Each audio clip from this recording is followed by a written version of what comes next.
Bienvenue à toutes et à tous pour cette exploration approfondie. Aujourd'hui, on se penche sur un concept théologique assez vertigineux, on peut dire. Oui, l'idée de la souveraineté absolue de Dieu. C'est vaste. Exactement. Et pour en discuter, on s'appuie sur un ensemble de textes, des extraits théologiques, pas mal de versets bibliques aussi. On a du Deutéronome, des Chroniques, Néhémie, Job, les psaumes. Hmm. Daniel, Jean, les Actes, Corinthiens, Éphésiens, Colossiens, Apocalypse. Oui, une base assez large. Voilà.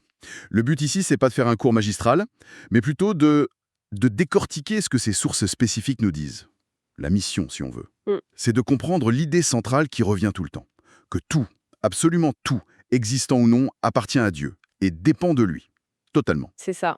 Une dépendance complète pour l'existence même. Et pour démarrer fort, il y a cette phrase clé qui ressortait des notes, en coréen d'ailleurs. John Jeton, Pi John Jedun, John Bu, Hananimui Koshida. Ah oui, John Jedon, John Jedon, John Bu, Hananimui, Koshida. Qui se traduit littéralement par « que ce soit l'existence ou la non-existence, tout appartient à Dieu ». Franchement, c'est radical comme affirmation, non? Absolument. Ça pose d'emblée un cadre très clair sur la nature de la réalité telle que présentée dans ces textes. Tout part de là, en fait. Bon, alors, explorons ça. Le premier grand thème qui saute aux yeux, c'est cette notion de propriété divine. Tout à fait. La propriété absolue. Ce n'est pas juste suggérer, c'est affirmer et réaffirmer. On a des passages comme dans le Deutéronome, « À l'Éternel appartiennent les cieux, la terre et tout ce qu'elle renferme ». Ou le psaume 24, à l'Éternel la terre et ce qu'elle renferme. C'est très direct. Et la liste est longue, selon les sources. Mhm. Le ciel, la terre, la mer, les créatures, mais aussi le temps, l'espace, Et les anges. Nous, les humains, bien sûr. et même, ce qui est assez frappant, des entités comme Satan, les esprits mauvais, Hadès. Tout ça est présenté comme étant sa propriété. C'est un point de départ essentiel. Parce que l'implication directe, c'est que si tout lui appartient, Ben, rien ne peut exister tout seul, indépendamment de lui. exactement. L'existence n'est pas un dû pour la création, c'est une concession, en quelque sorte. Et ça va même plus loin. C'est-à-dire? Même la non-existence est sous son contrôle. C'est lui qui appelle à l'existence ce qui n'existe pas. Ah oui, la création à partir de rien, ex nihilo. Voilà. Et potentiellement, il pourrait aussi renvoyer ce qui existe au néant. La clé, c'est une autre expression coréenne, des notes. Ananim kesaman, sesro asinda, halanim kesoman, sesro jonze asinda.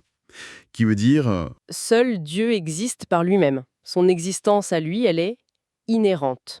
Elle ne vient de personne d'autre, elle ne dépend de rien. d'accord, alors que tout le reste, Tout le reste dépend de lui pour exister, tout simplement, à chaque instant. ça donne le vertige quand on y pense. Et cette propriété, ce n'est pas juste un titre sur un papier, c'est lié à sa puissance, à son autorité, si je comprends bien.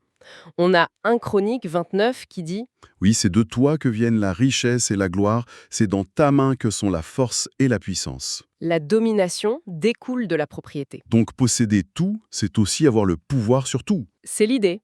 Et les textes poussent ça jusqu'à dire que même des figures comme Satan, eh bien elles n'existent et n'agissent que dans les limites fixées par Dieu. Pour une durée déterminée et même, d'après les notes, pour servir ses plans sans le vouloir. C'est ça. L'idée sous-jacente, c'est qu'aucune créature, ange, humain, peu importe, ne peut faire quoi que ce soit ou même continuer d'exister sans sa permission. Ou plutôt son décret actif qui maintient tout ça. Ce qui nous amène tout droit au deuxième thème. Dieu ne fait pas que créer, il soutient. C'est ça. Exactement. Il soutient activement, continuellement. Ce n'est pas le Dieu horloger qui lance la machine et s'en va. Non, il est impliqué. Néhémie 9 est cité. C'est toi, Éternel, tu donnes la vie à toutes ces choses. Et il y a cette expression en coréen, Tabojon Hasioni. Ça veut dire tu conserves tout, tu préserves tout. Donc l'univers ne continue pas sur sa lancée par inertie. Pas selon cette vision, non. C'est sa volonté, renouvelée à chaque instant, qui le maintient. C'est une conservation active. Mais alors, si Dieu soutient activement chaque chose, à chaque instant, la dépendance de la création devient radicale, non? Oui, absolument. Ça veut dire qu'une créature, euh, elle pourrait pas survivre une seconde si Dieu retirait ce soutien. C'est précisément la conclusion qui est tirée dans ces textes. La dépendance est totale, oui. Les créatures existent uniquement parce que Dieu le veut et pour le temps qu'il décide. Aucune autonomie existentielle, quoi. C'est ça. Et ça vaut aussi pour les actions. Les créatures ne peuvent faire que ce que Dieu permet ou ordonne. On a l'exemple des anges dans le psaume 103, c'est Et ça? exécute ses ordres. Voilà. Même leur grande puissance est au service de sa volonté. Et un autre exemple frappant, c'est Daniel 4, qui dit que Dieu domine sur le règne des hommes et le donne à qui il lui plaît. Donc les rois, les présidents, les dirigeants, ils n'arrivent pas au pouvoir juste par leur propre force. Selon cette perspective, non. C'est Dieu qui les place là, dans sa souveraineté. Pour ces raisons qui nous échappent souvent d'ailleurs. Ça s'applique aux anges comme aux humains, donc. Aux puissances célestes comme aux autorités terrestres, oui. Et pour bien montrer que c'est pas une dépendance mutuelle, mais que c'est vraiment la création qui dépend de Dieu et pas l'inverse, il y a ce passage de Job. Ah oui, Job 41:11. Qui m'a fait des avances pour que je lui rende? Tout ce qui est sous le ciel est à moi. C'est clair. Dieu ne doit rien à personne. C'est une déclaration d'autosuffisance totale. Il n'a besoin de rien qui vienne de sa création. Au contraire, tout lui appartient déjà. Il n'y a pas de dette de Dieu envers nous ou envers quoi que ce soit. C'est logique si on suit le raisonnement depuis le début. Sa grandeur est en lui-même. Exactement. C'est un point essentiel de cette vision de la souveraineté. Bon, allons plus loin. Une autre dimension de cette souveraineté. Son rapport à notre réalité fondamentale, l'espace et le temps. Les notes utilisent le terme coréen shigongan. Oui, littéralement, temps-espace.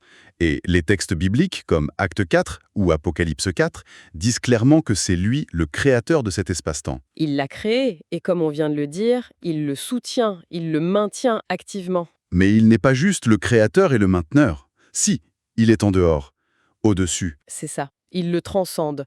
Jean 10 cite Jésus, « Mon Père est plus grand que tous ». Les sources expliquent que Dieu le Père, la première personne, et Dieu le Fils, la deuxième personne, sont infinis dans leur essence divine. Infinis. Donc, l'espace-temps, pour eux, Ce n'est pas une limite. C'est réel, ils l'ont créé, mais ça ne peut pas. les contenir. Les notes disent que c'est comme inexistant pour eux. Pas irréel, mais ça ne les contraint pas. Ils sont au-delà qualitativement et quantitativement. D'accord. Et là, on touche à la Trinité, un point abordé dans les exprès. Père, Fils, et la troisième personne, l'Esprit Saint, est mentionné aussi. Mais il y a un focus sur la deuxième personne. Cheiwi Ananin, le Dieu, deuxième personne. Oui. Il est dit qu'il est entré dans l'espace-temps. L'expression coréenne, c'était 스스로를 비우시고 피조물이 되셨다. oui, traduit par il s'est vidé lui-même et est devenu une créature. Qu'est-ce que ça signifie se vider lui-même d'après ces textes? Ça décrit l'incarnation. La deuxième personne, tout en restant pleinement Dieu, a volontairement ajouté une nature humaine à sa personne divine. Il est entré dans les conditions de sa propre création. L'espace, le temps, la matière. Il s'est limité en quelque sorte? C'est ça, cet auto-videment, la kénose. Pas qu'il cesse d'être Dieu, mais il renonce volontairement à l'exercice indépendant de certains de ses pouvoirs divins. Il accepte les limites humaines. Et c'est pour ça qu'il pouvait dire, pendant sa vie sur Terre, que le Père était plus grand que lui. Exactement. C'est une grandeur fonctionnelle, positionnelle, liée à son rôle de serviteur dans l'incarnation, pas une différence dans leur nature divine essentielle. C'est une nuance importante, oui. Donc, si on résume ce point, Dieu est à la fois complètement extérieur et supérieur à l'univers, Transcendant, oui. mais il choisit aussi d'y être présent, d'y agir. Immanent. Alors, Même jusqu'à y entrer lui-même en personne, sous forme humaine, c'est bien ça. c'est la double vérité qui est présentée, oui. On a Éphésiens 4 qui dit que Dieu est au-dessus de tous, transcendance, et parmi tous et en tous, immanence. Et Colossiens 3 qui parle du Christ, Christ est tout et en tous. Ça souligne sa présence centrale et active dans la création. Donc ce n'est ni un Dieu lointain, ni un Dieu confondu avec le monde, mais un Dieu distinct, souverain, qui interagit intimement avec ce qu'il a créé. L'incarnation étant le point culminant de cette interaction. Logiquement, ça nous amène à la question du pourquoi. Pourquoi tout ça? Pourquoi Dieu crée et maintient cet univers? La réponse donnée dans les textes, notamment Apocalypse 4, est assez directe. Oui, Tu es digne, car tu as créé toutes choses, et c'est par ta volonté qu'elles existent et qu'elles ont été créées. le but est centré sur Dieu lui-même, sa gloire, son dessein, son bon plaisir. Il y avait aussi cette phrase en coréen dans les notes. Ah oui, 하나님께서 하나님 자신을 위하여 시공간을 존속시키시고 계신다. 하나님께서는 하나님 자신을 위하여 시공간을 존속시키시고 계신다. Qui veut dire Dieu maintient l'espace-temps pour lui-même. Donc la finalité, c'est Dieu lui-même. Oui, c'est théocentrique. La création existe pour Dieu.